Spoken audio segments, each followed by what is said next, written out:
Welcome back to the Blue Collar Trade Show, where real people share real stories about building, fixing, leading, and living with purpose. I'm Troy, and I'm here with the crew, Chad, Jim, Marissa.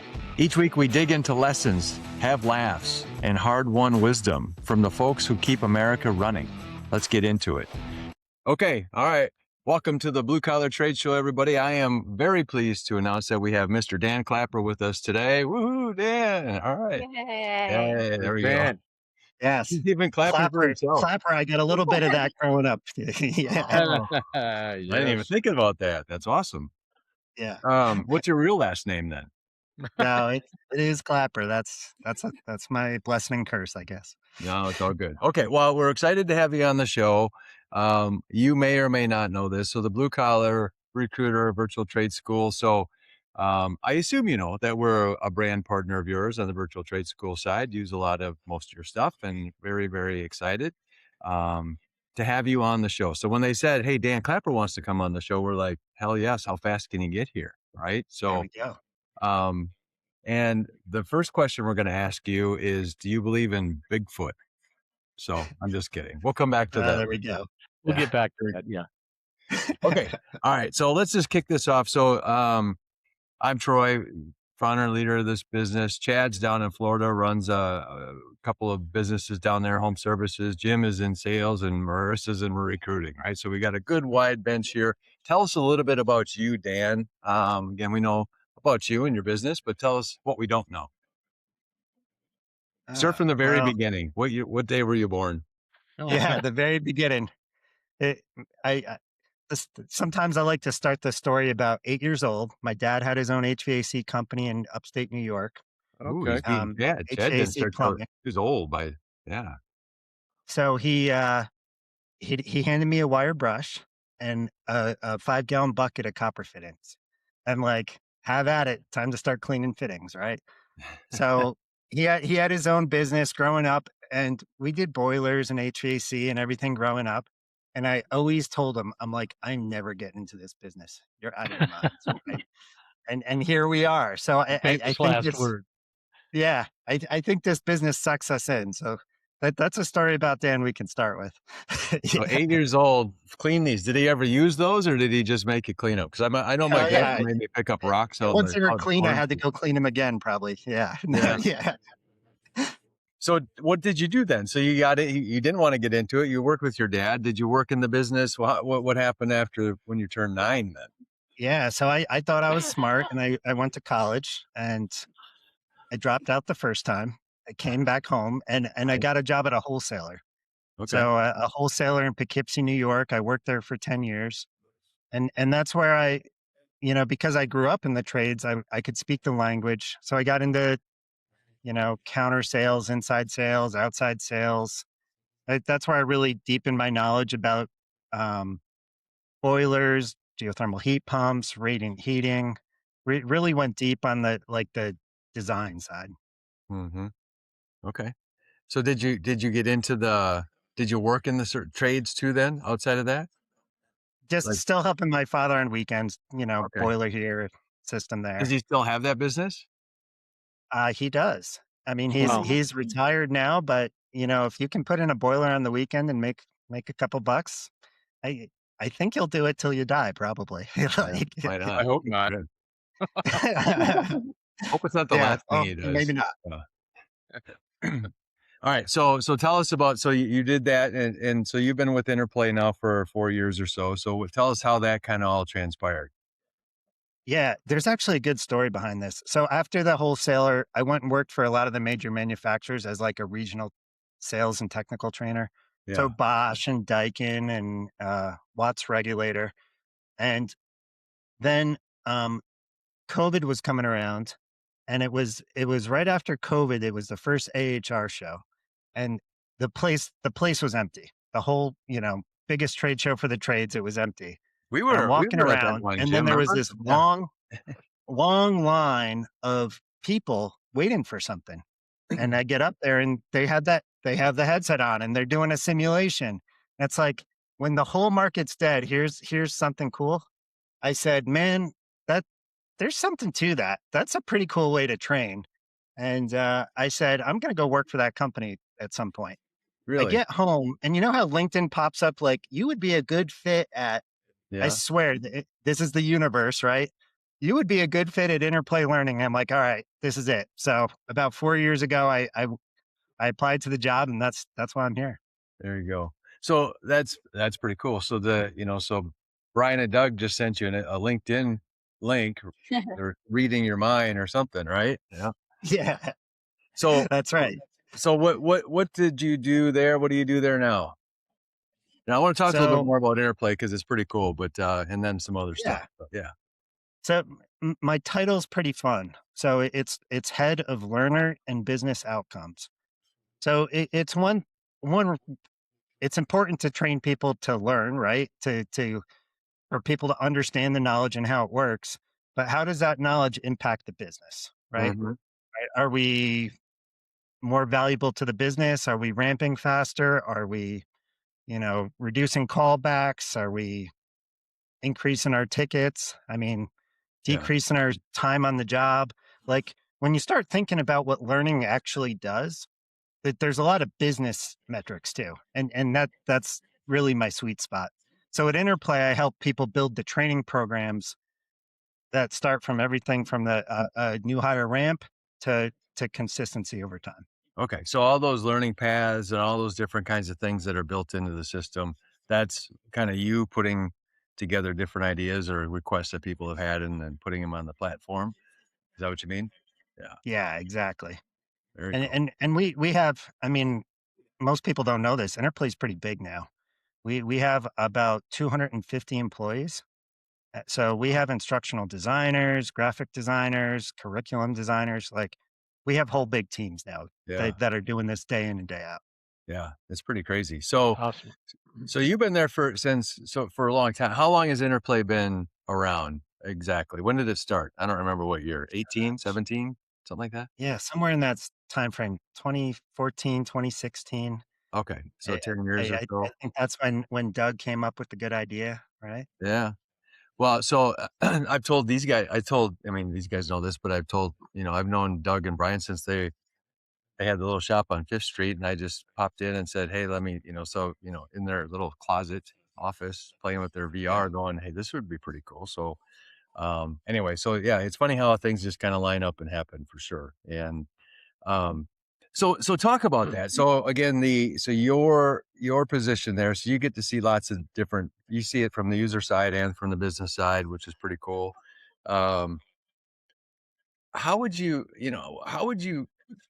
to someone who's so there's a lot of people listening that come to us because they're a business that wants to use the platform, our virtual trade school platform, which is utilizes a lot of or all of virtual trade school plus some other things we have um, with Interplay. But how would you describe it for a business? What's your kind of elevator pitch? Uh, it's gosh, it's been changing a lot lately. Yeah. I think in 2026, it it's actually almost about the data. So I would pose a question is how well do you know the skill sets of your team, Mm, right? And most businesses, I mean, probably 99%, they're like, yeah, I think I can send Johnny out to that type of job, but you're not going to find out till you send them out there and then they can't do yeah. it, right? They practice all. So most organizations, they really don't have good understanding of the skill sets of their team. They're So they don't afraid even to know where to know. start. Yeah, they don't sometimes. Yeah. Yeah. So they don't know where to start. So I always say, let's just, before we even get to building a program, let's just figure out where you're at right now with your skill sets. Hmm. That's a good question. So yeah, what do you even know? Right. So person by person. What about on the so we um probably a bigger part of our business is we use the trade school as a certification path for Sure. new schools, right? So in Chad's background there, we've got a trades academy in his shop where it's a hybrid program where we use the virtual learning tied with hands-on stuff in the shop, tied with, hey, go jump in the truck with one of our professional technicians or plumbers for a couple days so you can see it in action, right? Um, so what do you how do you describe that to someone who's a young kid coming out of high school and going, should I use that platform? Right? What do you normally say? Yeah. Well, first of all, the way you have that set up, that is like the best of the best. Interplay, What of is course, we Can you say love. that? Can you say that again just a little bit louder? Yes. Right, And I right. was not paid to say that, right? Yeah. So like we build online training. We think online training is great. And there's a lot of things I'll talk about why that's cool. But the hands-on piece, like I can show someone how to use a screwdriver in a simulation, Mhm. but or work in a panel in a simulation. It's a little bit different when you're in front of a real panel, right? Right. Mhm. So what we say is online training is really, really good in simulation training to get you probably 60 to 70 to 80% of the way there because you can go in, you can practice, you can mess around a little bit without it getting electrocuted. So if I'm someone new that's looking to get into the trades, online's a great place to start just to make sure I like it. Like Mhm. this is pretty Right. cool. And then continue down the path to where you can get some in-person time and in the truck time. Yeah, there's certainly that's what Troy and I were thinking when we came up with the program, that there's a missing link, and we don't want to, mislead anybody into saying, "Hey, you take these courses, and then you can go get a high-paying job." Yeah. So we wanted to kind of backfill that missing link a little bit by giving the hands-on part of it, and so that they can really learn to appreciate the trade to see if they even like it, right? So Hmm. I got a question for you. Is Interplay exclusively trades based? I mean, is I going to see somebody on with an Oculus and like learning how to cook and sauteing, or is it just Whoa. all trades based? Yeah. Uh, I'll tell you what's our unique thing, right? So I talked about the 200 some employees. So the graphical front end of Interplay, we build 3D environments and 3D assets to almost the real thing, right? Um, so the front end graphical is the same type. We use, I don't know, one of the same platforms that all the video game people use to build 3D environments.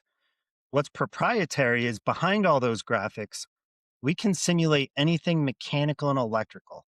So if I turn off the power at the panel, the fan stops spinning over here. When I put the meter to it, now it says 0. Mhm. So behind all those graphics is that electrical mechanical mapping. So I would say that's our sweet spot. If it's something electrical and mechanical we can map, we're gonna stay in that space. Probably not gonna do cooking, but like You we gotta just keep we reading have the box. airlines talking to Everything us over like, let's bust. go Yeah. work on airplanes, right? Because there's electrical and mechanical stuff there. Right. Okay. Yeah, I mean, I've been using it for a long time, and even before we started the classes here live locally, and I've gone through a lot of courses, and it's pretty cool. And the 3D environment is also like the first time you see it, you're like, wow. And if you're already familiar with being in those environments, it's even that much cooler. Mhm. So what's next? Are we going to keep up with all the advancements in video games, for example, and make them look differently, or is that what we're sticking with? I think it's pretty cool. You know what sometimes we get a request for? Some of those you can walk in Best Buy now and you see a haptic suit. So Yeah. imagine wearing a suit that when you go in and you work on a unit and you zap yourself, it goes zzz, Yeah, like That I would be think maybe cool. that's next. I don't know. That's what so some of our contractors are That's saying, yeah, can you 4D. actually That's zap them? 4D stuff. yeah, Yeah. let's actually, Yeah. let's Yeah, I zap like them. it. That would be much safer than what we currently do because it's part of the certification to get electrocuted here. Yeah, So there you go. Bite your tongue on that. Yeah. Well, So Well, how many different fields are there now at Interplay? How many different uh, courses? yeah, I mean, we have the core trades, right? Like HAC, plumbing, electrical. Um, we're getting more into like industrial maintenance. Think like a manufacturing plant. So that's like Good, yeah. bearings and lubrications and conveyor belts and machines. So machine maintenance, um, commercial refrigeration. It's all trades related for sure. Right. Yeah. And do you see anything coming down, like, for maybe roofing or anything like that? Yeah, we have some general construction trades, right?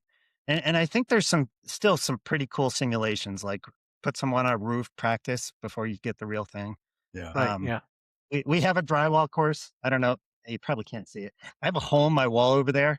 So I took the drywall course to figure out how to fix the hole in my wall, right? So there's some cool trades, things like that. Um, of course, with all the data center stuff, we're seeing more demand for electricians. Yeah. Effectively, electricians are one of the main roles of building a Yeah. data center. The main thing I'm seeing is the commercial, the facility maintenance stuff, all that kind of stuff. More industrial is where the big push is. A lot of Yeah. really cool stuff there. I think so. Talk about the simulations, and so there's video content and simulated content, right, on in everything. So talk, Yeah. but being there from not the very beginning, but pretty darn close. Just so they're asking about the videos and what's changed. I think one of the things that's very much changed is the quality of the 3D, right? It seemed like Minecraft in the beginning, and now it's more realistic, right? So, Right. but talk Yeah. about that and talk about how all that works. And you said that you're pretty proud of what you've got so far. Yeah. So maybe I'll talk about our learning philosophy a little bit because it tells the Yeah, story well. perfect. Is we went to the employers, right? Like we'd go to people like Chad and say, all right, what are the skill sets? We'll do a job task analysis. Like, tell me what the most important things that a technician is doing during the week, and let's build a simulation around that. Let's just say it's changing a contactor. So we build this 3D environment, and again, we're using the most recent graphics and the way devices can load graphics now, they're just continuing to get better or better. But what happens is we'll build a simulation. What I like to call a simulation is the how to. We're going to take you a step by step process, and on the job training is kind of that how to also. Like I'm going to show someone how to do a step by step. But what happens is what if I'm teaching them the how to on a contactor, but they don't even know what a contactor is? Are they don't know how to use a multimeter, or they don't know what volts mean or amps or any of these core knowledge. Some people call it foundational. I call it core knowledge. Yeah. That core knowledge is actually how you become a really good tech. If you can know the refrigeration cycle inside and out, the electrical side inside and out. And a lot of that core knowledge, it's actually better to have video content. We our video contents, we do animations and it's pretty highly graphic too. But like that core knowledge then builds up to the simulation of the how to. Right. Yeah. Yeah, I mean that's what I do with our classes. I broke it down on the calendar for them to do these these simulations first, and then they come in and then we actually teach what a contactor is, for example, or whatever. Yeah. So yeah, I think you guys need to come up with, like you mentioned, what's the most important part of a technician's day, right? And then build something around that. You need to have a whole simulation how to keep their damn vans clean, and this have like Yeah. pick up the McDonald's bag, put it in the trash. Uh, That's the right. soft skill stuff that they're still working on, right? Yeah. Yeah. There we go. I actually have a good story around that. We had a lot of contractors say because we have safety training, right? They're like, you know what? I have more techs making mistakes driving to and from the job than Yeah. working on the job itself. Can Yeah. you build a driver series group Yeah. of courses, like how to back up a truck, how to drive with a trailer, Yeah. pre-trip vehicle inspection. So we built some of those courses because people are making more mistakes driving to and from the job Oh, than I off. love it. You have those courses available, huh?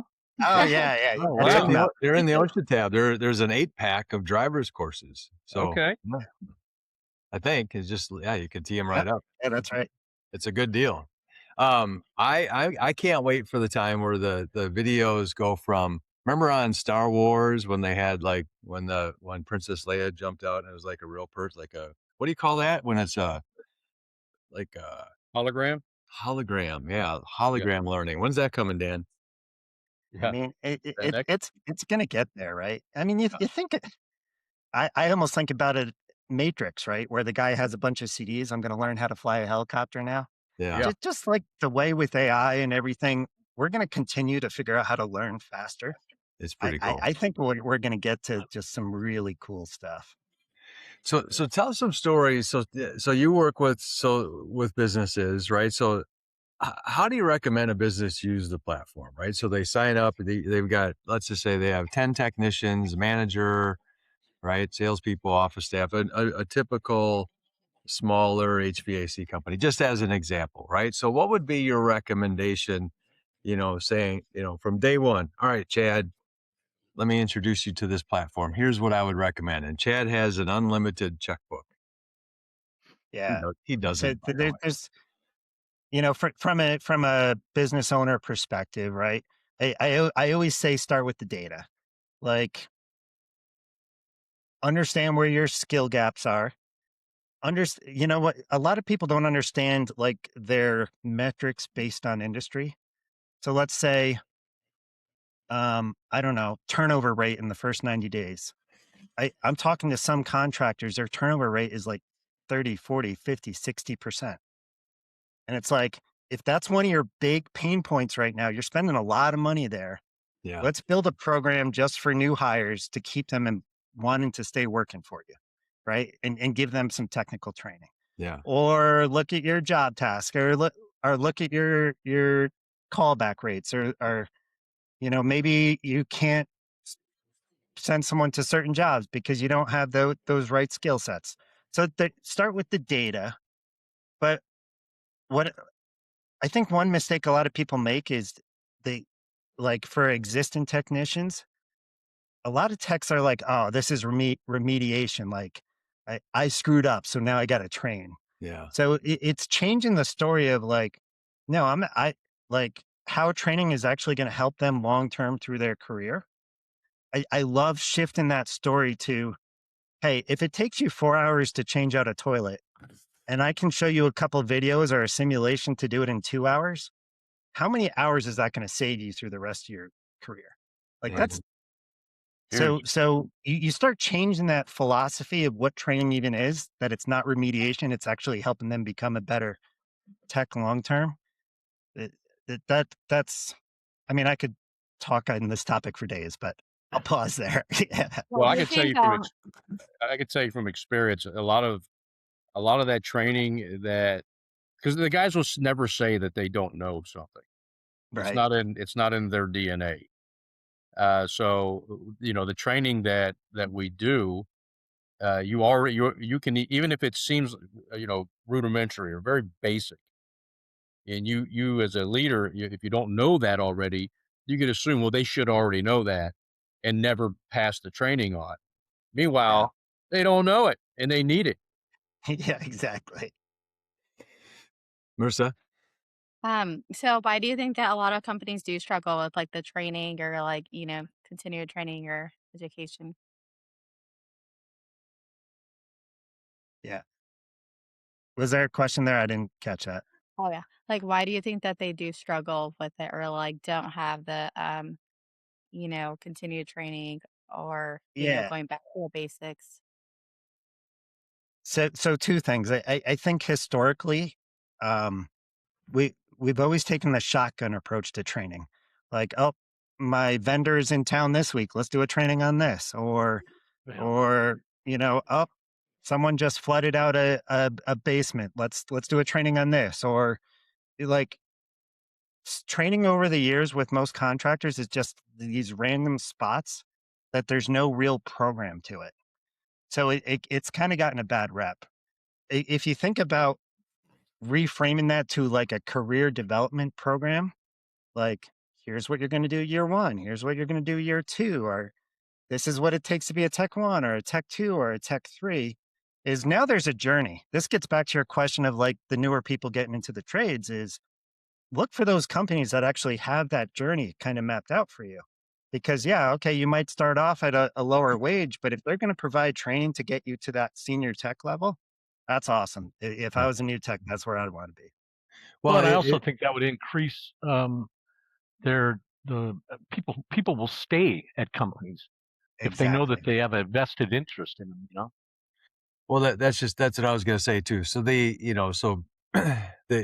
getting a good employee is just like getting a customer, right? What do you do to get them, and more importantly, what do you do to keep them? Exactly. Right. So yeah, retention is always an issue. The companies that have, a 90% retention are pretty far and few between. In this industry, it seems like it's 25 or 30%, which is not very good. Right. Right. But what does it cost? And I think they lose sight on, well, it's all right. That guy can go. But the lost revenue, the time, the recruiting, the whatever, it all takes money and time and everything. So ramp up training. But so why do people leave, right? So money, I think there's a money component, but it's not just about money, right? There's an appreciation component, and then there's an opportunity. So when you're thinking about leaving, you're thinking about it from, any one of us that have ever wanted to leave a job. It's because I don't feel appreciated, right? I don't feel like there's any real opportunity for me, and I can't make enough money. And a lot of times the money part is because there's no training for me to get better at my job, right? Yeah. If I just know the same today as I did last year, except a couple things I figured out on my own, they're probably not going to make any more money. And then they're going to get the same basic paycheck as they got last year. Right. So, but you're right. So combining that with, here's a real path. Here's the org chart of the future. Where do you see yourself? That's the key. Right. So, but with interplay and the training on the hard skilled training component of it, what I really like, and our clients really like, is that welcome assessment, right? That's a good place to start with a new employee or if I was going to go to Chad's business and say, all right, let's tee this thing up. Let's see what this looks like, but let's square it up. What's your retention like? What are your KPIs today? Let's benchmark it, right? Mm-hmm. And then let's see what you guys know and don't know. Let's start with you, Chad. Let's make sure you pass this test before we. Yeah, Chad. Yeah, I took Chad. it. I took it, Did you guys. get 100%? Is there anything you don't know? I did not Yeah. get 100%, but it was because Interplay worded the question wrong. Oh, they tricked them. Uh-huh. That His dad's happens. fault. That happens. But that's a great place, and it's not a perfect tool, but it does give you a little bit of an insight into what they know and don't know, right? So, Yeah. what do you think of Yeah. something like that? Yeah, and kind of to Chad's point, like we'll see senior techs all the time. Like, I want training on the VRF or the advanced stuff or all like the newest equipment that just came out. But when we start doing some assessments and figuring it out, it's like, bro, you don't even understand how the refrigeration cycle works. Like, Bingo. let's work here first because that's going to make you a better tech, and you'll be able to work on any type of equipment now. Yeah. Yeah, I learned a long time ago. I throw the BS flag at those guys that say, I'm not good at taking tests. Put me in the field. It's like, bro, if you really know it that well, you should know how to pass this test. Right. And I mean, unless you just don't know how to read, maybe. Yeah, That's possible. yeah. That's possible. If they only say that they only know how to do it in the field and they're not good at tests or assessments, it's because they've been faking it until they make it out there. 100%. Especially I like used to have a guy that he was asked, the reason I don't train, he had a owner that said the reason I don't like to train is because I get them trained and they leave. And this guy said, well, what if you don't train them and they stay? Right, exactly. I love that. Yeah. What do you recommend? So, but to me, this platform combined with what they have on their own, right? So, what I like about the virtual trade school tied with Interplay is the assessment is a good thing, and I always recommend them to not just give it to their technicians, but there's courses in there that are pretty basic, right? Some 100 level, what is air conditioning? That really could be very beneficial to office staff and salespeople and different things like that. How do you recommend people kind of utilize some of that for non-skilled people? Yeah. Exactly. Like courses about systems, courses about components. Because if I'm on the call center, I'm in the office, or like when people start saying contactor or evaporator coil, like I don't really know what that is. Right. I'm just playing along the game. Do you do evaporator Thermostat, coils? Yes, I think so. For yeah, sure. What is it? thermostat, you're right. Thermostats are really good courses because at the end of the day, that's where a lot of problems are. Like Yeah. maybe the homeowner doesn't even know what buttons to press, but like if you get your staff pretty tight on thermostats, maybe some of them could answer calls on the fly too, right? So I, I, that again, some people call it foundational. I call it core knowledge because when you get that core knowledge, you can scaffold off of that. Hmm. Yeah, no, I always get a kick out of that over the years where the office staff has been talking about all these parts and components, and then they'll walk through like where we keep all of that, and then somebody will bring one up. They're like, "Oh, that's a contactor." They're like Yeah, super curious about it, right? And and yeah, and also it gives them, I think it empowers them a little bit because sometimes they just don't know what they're talking about on the phone, and they feel they're less adequate to help the customer. So I think that's a great point for sure. Probably helps too with like dispatchers too, like, and then knowing or even knowing kind of where each tech falls, like on their skill set, where they're really good, and then the calls that come in and kind of assigning those calls to that tech strength. Yeah. yeah. And the dispatchers, we have one company that the dispatchers actually help with the operational leader to say, um, you know, the feedback back that, oh, we sent Johnny to go work on that contactor and he didn't figure it out. Let's make sure we put him through a program to understand how to do that now, Yeah. Oh right? yeah, Because the dispatchers want to solve it on the first roll too, not the second truck. Yeah. yeah. It's a culture of training at that point when you got Exactly. everybody vested in it. Yeah. I love it. I love it. So we have so you did an interview recently and you said that there is a difference between a major difference, I think was it worded exactly, between um, experience and competency.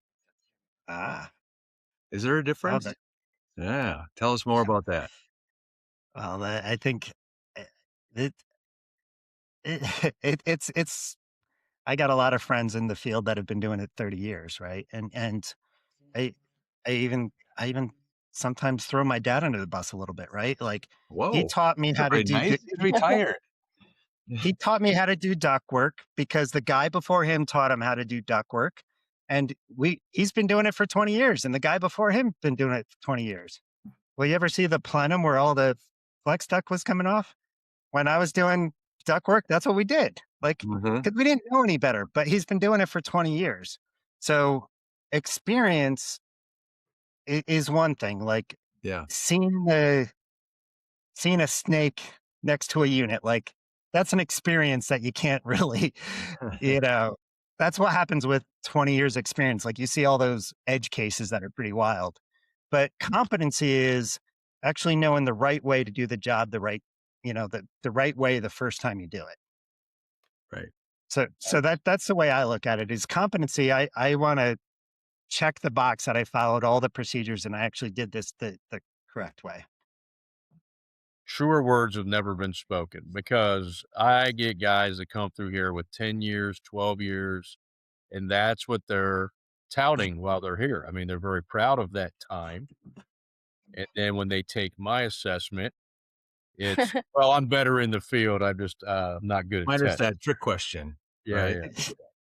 So yeah, and it's a shame that the industry, especially the air conditioning industry, because you can get away with murder over here, faking it and parts changing and things of that nature until it comes on and you just don't even really know how you did it. But Yeah, that's your experience and you fixed an air conditioner and that's what you're going to tell everybody when you get home. So yeah, no, that's right. a very good point, gentlemen. After you get done telling the story how you wrangled a rattlesnake by the air conditioning unit, that's when it That's gets right. fun. What would you do in that situation, Marissa? And you couldn't, and Scream running and away isn't an option. What would you do? scream and jump off or something. I don't Well, you got to know. attack. You got to get the snake. What are you going to do? You gotta kill it. You gotta do You don't something. have to Oh, kill hey, it. You don't have Jim, we've been through this. I did a whole Yeah, entire training Oh, for I you. know. hit You it did with a a whole hammer. training on this. You did a snake Don't you training? hit a 10? He did a snake training on Success Profit Network. Oh, yeah. Wait, don't kill Chad it if has it's one of not those poisonous. whistles like in India. Yeah, don't kill it if it's not poisonous. Yeah. I'm kill no snakes, even if they are venomous. You We need don't kill them. snakes. Okay, even if it's poisonous and it's gonna bite you? It's venomous is the word that you're looking for. But no, we Same don't thing. we don't kill the snakes. We relocate. You can kill a venomous snake. That's all right. No. What See, are you and gonna do actually, I with think it? that it's You really leave it on funny for though, Chad. because my dad, like, he worked a lot with his hands. I remember when I was younger, he wants my mom to like put in a new toilet for her, and there was a bunch of extra pieces, and she's like, "What is all of this?" He's like, "Oh, you don't need those. They're just you don't need those. You throw them away." And then she tried flushing it, and all the water just started pouring into the basement. She's like, "I'm never doing this again." So, Chad, you're not like a mosquito whisperer. You kill mosquitoes too, I right? kill mosquitoes, yes. Okay, all right. Just making sure. I didn't know where your line in the sand was. Okay, so the simulations are cool. I like it, right? But some of these old school techs, right? You put that in front and say, "Hey, watch these videos and do these simulations." They look at it like, "Man, that's kind of I don't need that, or that's gimmicky or whatever," right? So, how do you get them? I mean, so how do you get them past that? Yeah, I got a couple strategies, right? One of the things I talk about with senior techs is, look, you probably know this, but I want you to go through this training. So when you have that new tech, instead of you wasting half your day training them, you can say, hey, I went through this interplay simulation. Go through that first and then come talk to me. I always kind of position it like, learn it so you know how to be a better teacher. Hmm. And that kind of shifts the mindset a little bit of, Yeah. oh, I'm not doing this for me. I'm learning so I can be a better teacher. You might be learning still, but like, Yeah. That's awesome. That's actually a really good idea. Yeah. Right? It So is. you pat him Yeah. on the head and punch him in the gut at the same time, right? So yeah. very tricky. I like it. So do you have any stories of technicians who were, I don't want to do that. That's not for me. I don't need this. And then they, 6 months later, they come back and go, that's awesome. This was super helpful. Here's just a couple of situations where it actually helped me. Do you have stories like that? Yeah. Just last week, I was at a contractor's office. Same thing. This guy had, I don't know, 14 licenses in all these different states. Like, got all the licenses, has all the experience, has all the training. And he's like, you know, I went through your course on the refrigeration cycle, and I've been doing this a long time, and I've never heard anyone explain it that way. I actually learned something. Look Yeah. at that. Like that humbleness of, man, I thought I knew it all. And then I went and learned it. And sometimes that's what it takes. Maybe the way you were taught, it was just a different way. But when you have a different learning modality, that's the word we use a lot at Interplay. Modality?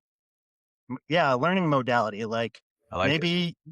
maybe you learned about the refrigeration cycle and it was a boring professor in the front of a classroom. Yeah. But now that you're in a simulation, the knowledge is sinking in better. Wow, that's you sure this guy was a man? Like admitting that he was wrong and he was humble? Yeah. That's No, I usually mean, not what we do. believe me, we all have egos like this, so it's okay. Especially in the blue collar trades. Hell yeah. Well, I think a lot of people are just, with the simulations and all that, there's a lot of people who learn better through simulation and watching something instead of reading about it, So Yeah. especially like Chad said, especially in the trades, a lot of people in the trades are learned by doing. But Yeah. That's why we That's didn't the keep second part of my earlier story too, is I dropped out of college once and then I went back and I dropped out again because, Nice. I couldn't sit there and listen to the professor. That wasn't my style. It wasn't your learning modality. My dad, there you go. look at Troy Troy throwing applying out what he new learned words. already. I didn't even Man. believe it was a word. If you saw me look down, you would have saw that I looked up modality, and turns out it is a word. I thought you just made it up because there's a couple of things I'm not really entirely believing you said here already today, Dan. Would you have told our guest if he was making up words right here on the I love it. It's Call such me a out. job description. Head of learner. I hope his card has got like comma, right? So head of Yeah, learner yeah, and other stuff. yeah. And not That's long, what you right? should change it to, head of learner and other stuff. That has a ring There to you it, go. There right? you go. Yeah. So, all right. So what about on the so Uh, from a business standpoint, I think there's the cost of this. To me, it's ridiculous because you're right. You talk to a business like, I don't know, what training is they're almost telling you that a training is a waste of time, which is yeah. right. I can't train my guys. I don't have time for that. I can't afford that. Right. So with this stuff, the cost of this per user per year is so minimal, right? Yeah. Oh, And yeah. and to me, it's just like, I mean, if your guy learns one thing this year from this program and it prevents one callback, it's more than paid for itself. Yeah. We look a lot. We look at metrics a lot to kind of justify, you know, cost. We say investment, right? Because it is really an investment. Yeah. Um, I just finished. Investment on modality. Yeah, modality. There you go. Uh, I mean, you look at job time completion, callback rates, retention.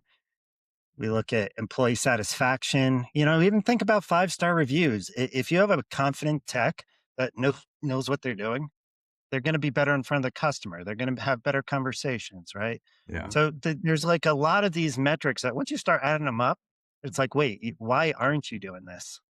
And I I got to go on this tangent because I'm pretty passionate about You're this welcome. one too. Go for it. I, I just finished writing an article. It's going to be in Contractor Magazine, and it's called I forget the exact title, but summer is the best time to train. And it's challenging this thing like, well, wait, I'm busy. Like I got all these jobs I got to do. Like I'm not going to be able to train. I got my job boards are full. All right. Well, when are you making most of your mistakes? Oh, people are cutting corners when you're busy and they're not doing the right process. And they're like, I'm not talking you need to sit someone in a classroom all day in the middle of July. But if 15 minutes, 30 minutes in the morning, I can just do little refresher trainings, I'm going to be that much more impactful throughout the summer. Mhm. Less mistakes, get jobs done faster, and more impactful. And I think when you hear a lot of me like switching the perspectives, like this is how you prove that training isn't. We do it just when we have time. This is something on the back burner. No, like it's really got to be core to your business. No, because training can be expensive because if you're doing that reactive shotgun training like you called it, first of Yep. all, you're already covering up for something that happened that was expensive, right? Yep. But then Yep. there's all this emotion surrounded. Like everybody's like the manager's really pissed because this thing happened, and now we have a meeting and we train on it, and then it's like, did I make myself clear? And then that was the training. Mhm. And then we Yeah. don't talk about it till it happens Right. again, as opposed to having programs like yours where he can actually be part of the regimen, the culture, and knowing that if we make a mistake, hey, we're gonna bring you up to speed on that because you shouldn't be making that mistake. And here's a part of our Exactly. training. Yeah, no, I agree with you. Yeah. How do you recommend? So one of the things that I've done in my past is use this as a exercise in a group, right? So take one of the simulations, put it up on the big screen, because we've all sat in tech meetings that are an hour of the owner standing there blabbering on, right? And you pay attention for the first 5 minutes and everything else is peanuts teacher noise, right? But putting something up where they have to engage and answer questions or even do two at a time and have a race or something like that. Have you heard of any pretty good stories of how people utilize this in a group setting? Yeah. I actually love when there's older and younger people in a setting because the younger people will Like teach the this one, technology.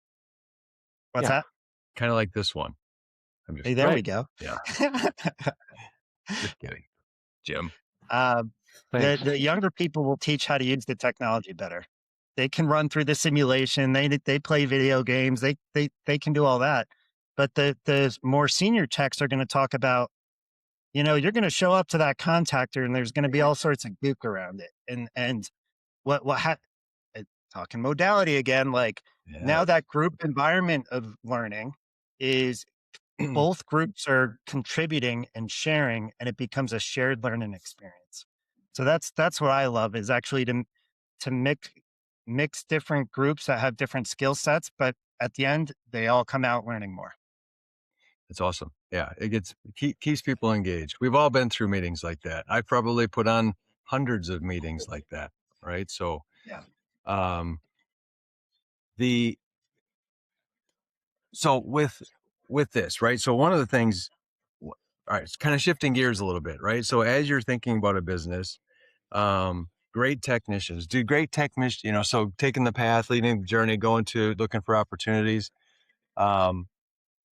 Does a great technician mean they're going to be a great manager? Oh, that's a fun question. Yes. It's a yes or no. I'm gonna say maybe. At a modality can't say maybe. It's yes or no. Yeah. Well, All right. I mean, most of the time, no, unless if they take that perspective of I want to be great so I can teach others. mm-hmm. And if they take a teaching perspective, then you're already halfway there of being a manager. Yeah. But a lot of great techs, like, they want to know it all for themselves, and they're not going to tell anyone else how to do it. Or they're not good at teaching it, right? So yeah. Exactly. Yeah. Salespeople are the same. It's pretty rare, honestly, that a good salesperson is a good sales manager, honestly. Yeah. Right. So, what do you think, Chad? You agree? Yes or no? No, I'm not going to be up on your Capitol Hill answering questions yes or no. I think that it can be both as well. That's not the only qualifier, right? But they think that, and that's what they think. They earn that position after a Right. while. Meanwhile, they have zero people skills, and they just have experience. We haven't determined whether or not they have competency yet. And a good technician does it and then asks the why. And you reminded me of me a minute ago, Dan, with your dad, is because my stepdad taught me how to do this when I was very young. I was 13, 16 out there running service calls, doing the things the way that he showed me how to do it. It was all wrong. And I didn't find that out for like 5 more years. Yeah. And then I really learned how to, because I cared enough about the trade, that I learned how to, hone my skills and become competent. But Did you go back and tell him?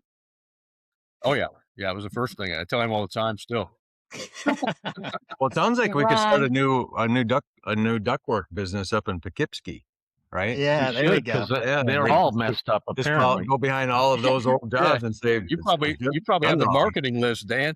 Yeah, Yeah, job security. There we Yeah. go. that guy that sold it to you. That what's your dad's name? Mr. Clapper. Yeah. No, We're not going that deep. they did it. They did it wrong for the. No. What about you, Jim? What do you think? If you're the best No. salesperson? Oh, that's straight up. Why? I just had to do that just to see Chad's reaction, because I answered yes or no. Nobody else did. There you But go. I think that they have the potential if they have the people skills. I mean, but just because somebody's good at something doesn't make them a good manager. And there's another line too between a good manager and a good leader, right? Very different. Right. Yeah. Yeah. How would you describe the difference there, Dan, between a really good manager and a really good leader?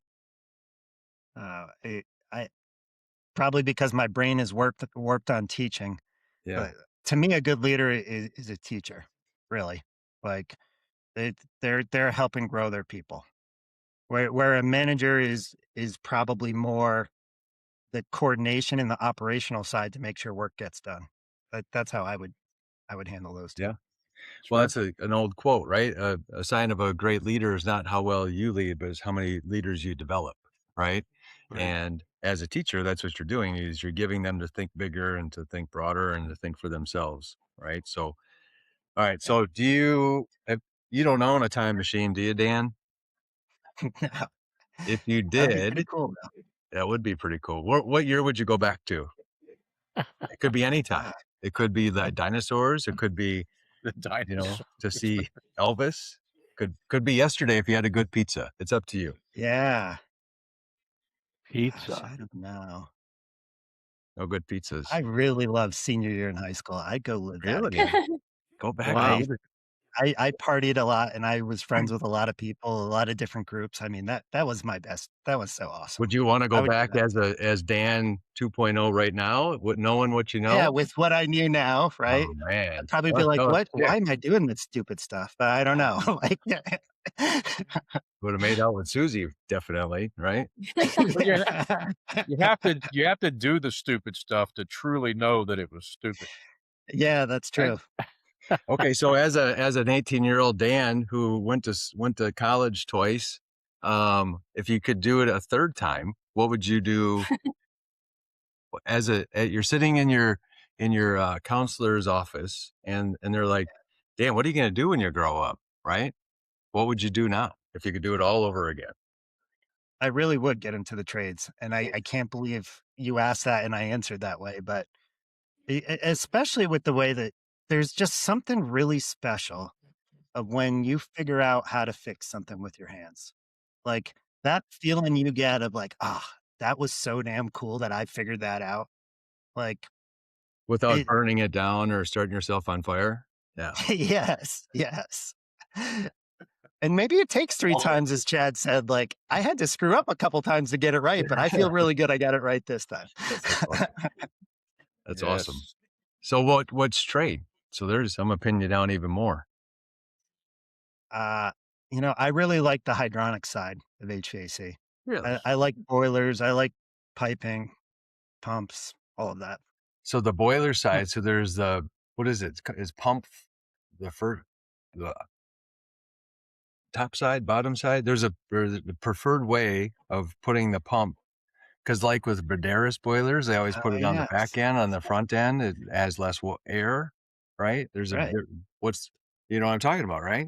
I don't know what Yeah, I'm talking exactly. about. Yeah, are you pushing the water or pulling the water, right? Yeah, So, pull is what we're trying to do, right? yeah, I like it on the return, yeah. Return Yeah. side. Yep. But they don't always do that, right? So yeah, that's a I different way of definitely do doing it. not always do that. Interesting. I have no idea where I was going to go with that, but I remember that book. So, Well, there you go. Marissa, Well what done. would you do as an 18-year-old Marissa? Would you get into air Uh, conditioning? I would maybe go and major more like in the construction management side of things. Yeah. Really? Next month on that. Yeah. That's kind of cool. Jim was Mhm. in the Navy. He'll say the Navy because he has it tattooed on his arm. Show him your tattoo. Um, Jim. See, There you go. Yeah. Looks like you just got it touched up too. That's not an old that's pretty tattoo. good. no, Yeah. I didn't. That's No? no, it's always That's been like that. It's awesome. Oh, I have my screen on 4K. Hold up. Would you do? Would you do the Navy again, Jim, or would you do something else? Absolutely, absolutely. Wouldn't hesitate. Would have went in earlier than I did because Really? I like Dan. I spent a semester in college, and I shouldn't say a semester, probably closer to 2 months, and just hated it. Hated every minute of it. And I would have never done that. Wasted the money. I would have just went straight in the Navy. So, but yeah, I would have done the same thing again. Yeah, that's awesome. Troy, I'm going to add to my answer. Military would be a very close second for me too. Really? I didn't grow up. I didn't grow up in the military. Don't have that many family members, but the people that I've known have gone through it. Like not just the mechanical and technical skill, but the work ethic. Like that's hard to teach. I And used to. you get that with the military. There is some definite coolness to it that comes with it. But I remember as a young lad thinking, I joke about it now, and now I don't mean it, but it's still funny. Is the old Marine commercials, right? We do more before 9 o'clock than most people do all day. You do all day, yeah. And I always told my friends, if they said we do more by 4:30 than most people do all day, I'd be like, I'm in. That's awesome. I'm in. That's pretty good. That's pretty good. Anyway, all that's right. funny. So, Jim, what do you got for questions? One more question for Mr. Dan. What with companies now, and you obviously deal with a lot of different types of companies and that. What do you think their biggest in the training sphere? What do you think the biggest downfall is with most companies? And I mean, I don't mean major, like I don't mean Microsoft, and I mean small service companies. What do you think their biggest downfall is when it comes to training? I think it's time to train. Like a best practice in my mind is maybe twice a week for 30 minutes or a couple of, 2 hours a week of training and consistency. And I think if you have consistent training, number one, and then build a program to where you have a career development, all the content and topics will fill in. But time to train and a program to grow. And I'd say 80% plus companies don't have that right now. Right. Oh, Yeah, and it's funny because when I was with a previous company and I ran a training department, and the biggest thing we heard was, anytime it got busy, the first thing to go was training. We just don't have time, and it should be the last thing. I mean, it should be ingrained in every company. Is that's the most important thing we do on Monday and Thursday or whatever. So Yeah. Good And training. that's what when people tell me they're too busy to train, I'm like, that's exactly the reason to train. What if I can help you get those jobs done faster with training? right, yeah. Game on. Game on. I like it. All right, Marissa.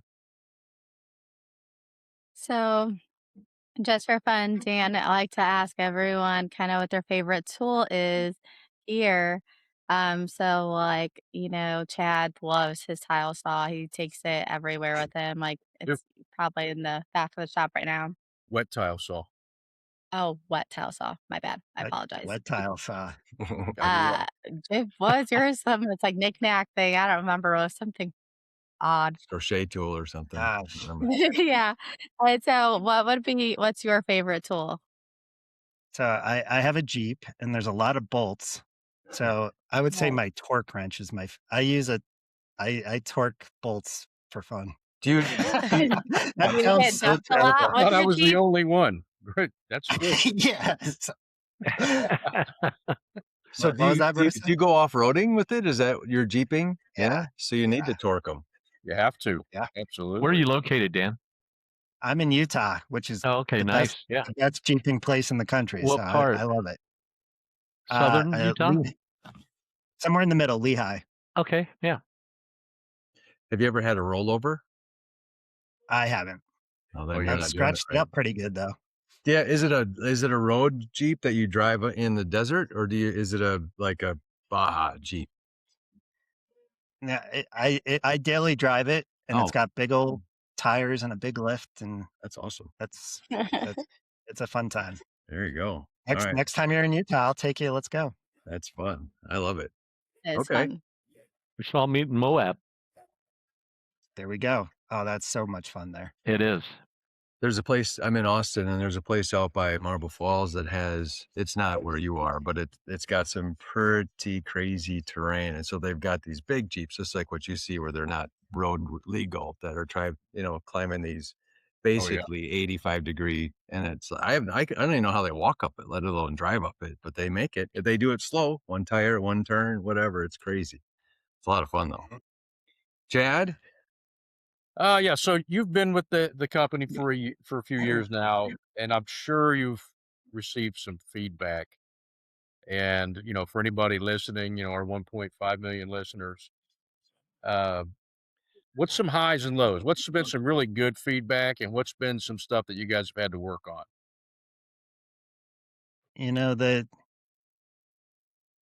My favorite stories, and this is where I almost get the highs, are the stories of like someone that's immigrated to the country or dropped out of school or just had a rough life living on a couch, and no one's ever given them a chance to learn. Yeah. And now here's a program with a little bit of skills they can start having a life and a career. You know, that they thought they would never ever going to be able to do it. They thought they'd be stuck at minimum wage, entry level jobs for the rest of their life. Yeah. So those stories is what keeps me jazzed. I hear those stories and I'm starting to tear up now. Right. Yeah. Um, And they should know it's affordable to almost everybody, and oh yeah. and the employers, in most cases, if you have a good company that's has a training culture, they'll usually pay for it. So absolutely. Yeah. What's some of the bitching that you've gotten? I think just about Interplay itself. Yeah. No, Yeah, I and, think and at home with your wife and family. yeah, there we go. So I think one thing that happens in the trades is there's some really, I mean, big egos, but there's some super smart people. Yeah. Is they'll point out like little things where we might have done the wrong steps in a certain process, but sometimes there's 3 different ways you could have solved that problem, right? Mhm. And we built the training based on one person's perspective of how to solve a problem, but maybe it's not the exact way that the super tech thought it was. So we'll get feedback sometimes that you really should change this, Yeah. or add these steps. And if it's valid, we'll go back and fix it, which we've had to fix stuff. Mhm. But Okay. Can I give you one that you need to fix right now? yeah, this is Here why we're comes- doing it. Here we go. Oh. Here comes the peacock.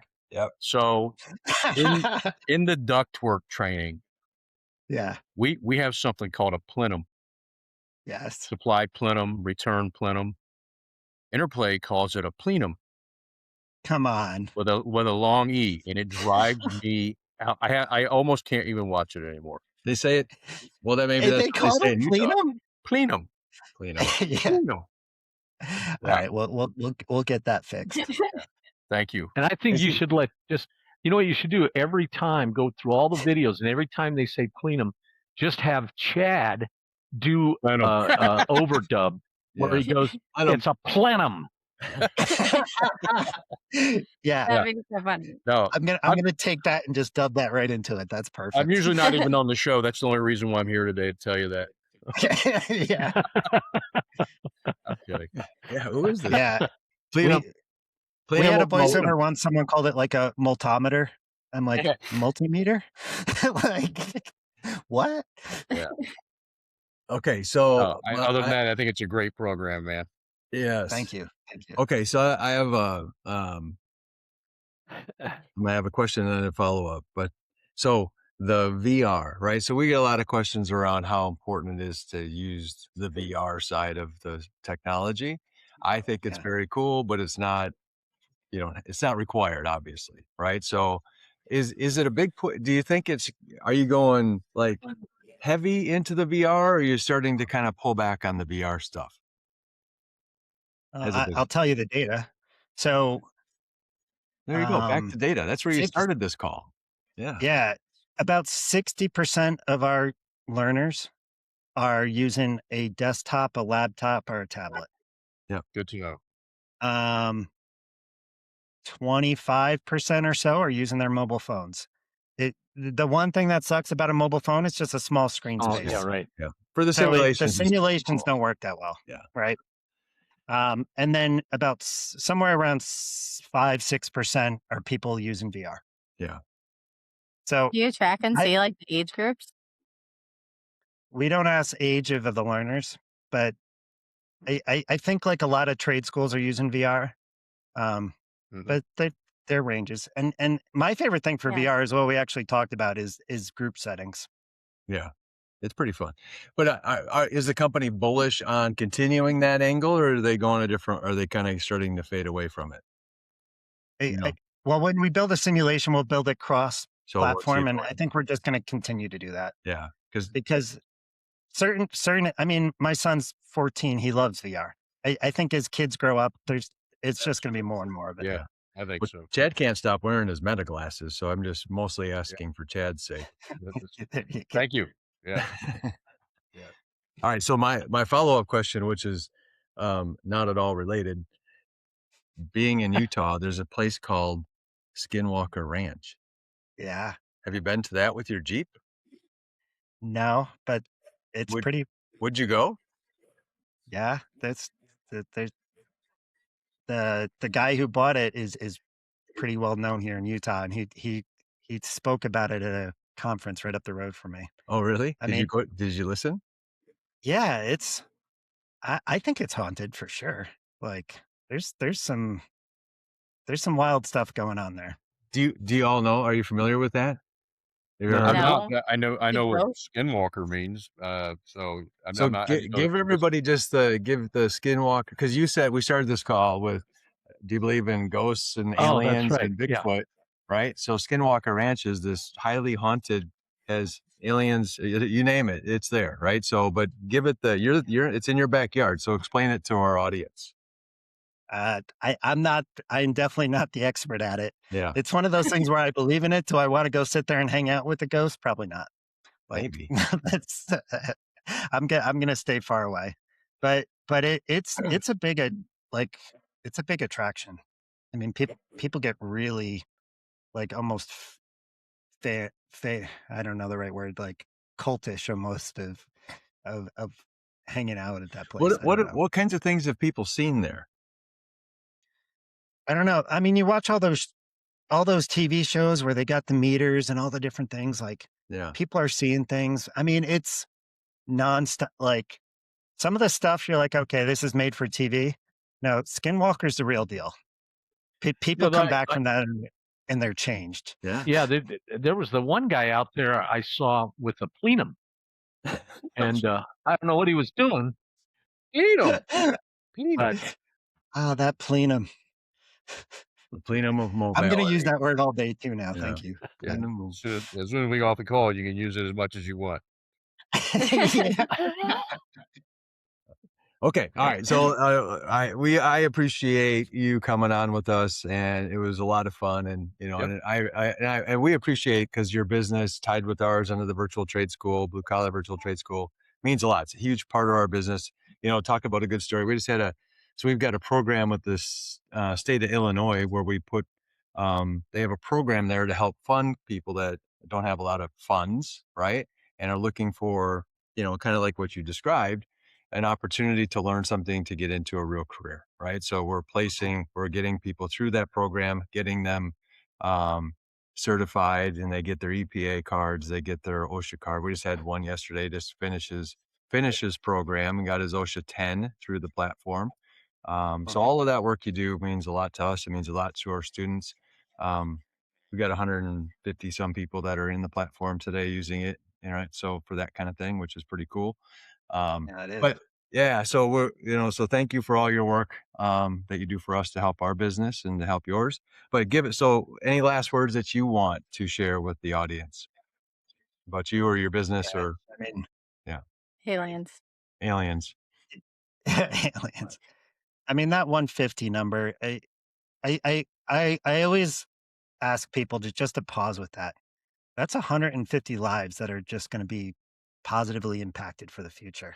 I mean, when we talk about training, really get back to like, what is that going to do for each of their families, like, Yeah. and their lives, and the ability to like now continue to grow with their career and start making more money and having more confidence and being a better person. Like that's the stuff that drives me. So when you think about training, like, yeah, we can think of ROI and the business impact, but impacting people's lives is where it's at. Yeah. Yep. Look at you. What a good guy. Thank you You're for a coming on guy. the show, Dan. It was really fun. All right. Round of applause for Mr. Dan Clapper. Yeah. There you go. All right. Thank you. Thanks. Thank you very much, Dan. Hang tight 1 second. Yeah. All right.